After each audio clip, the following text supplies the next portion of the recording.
এক এলাকায় দুটা বন্ধু আছিল, একটা হলো জগরাইটটা আর একটা হলো শান্ত।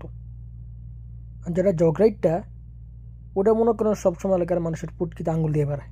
अरे कहना क्या चाहते हो। যাই হোক, দুইটা মিলে এক জায়গায় বসে রয়েছে। জগরাইটটা কইতাছে, বন্ধু আমরা দুইজনে তো বেকার, চল একটা ব্যবসা বাণিজ্য করি গা। শান্তটা কইতেছে, না রে ভাই, তুই যে যাওরা যে পুংটা তোর সাথে আমি তো জীবনে ব্যবসা যাবো না। তুই ব্যবসা লাল বাতি জ্বালিয়ে লাইবি, बात तो सही है। তুই একা ব্যবসা করগা। এখন যাই হোক, এই কথা বলছে আর ঝগড়াটা মনে করেন রাগ টাগ করে চলে গেছে।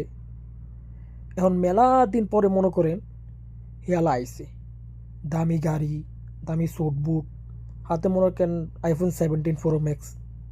गिरीश का सुनने का गाना। এখন ব্যবসা নিয়ে আসছে। এখন এটা দেখা মনে করেন শান্তটার মনে করেন মাথা মতো হ্যাং, डिप्रेशन। হায় রে আমার বন্ধু এত বড় লোক কেমনে হইলো এক তো কম দিনের মধ্যে। बात तो सही है। এনে ওই যে বন্ধুর কাছে পইরা গেছে গা, বন্ধু তুমি এত বড় লোক হইলে কেমনে, এর রহস্য কি কত আমারে। वो अलग ही लेवल का बंदा था।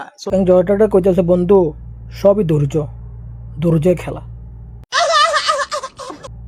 তোমরা চিন্তা করেছিল আমি জীবনে কিছু করবার পারবো না, কিন্তু আমি দেখো আমি এখন সফল হয়ে গেছি।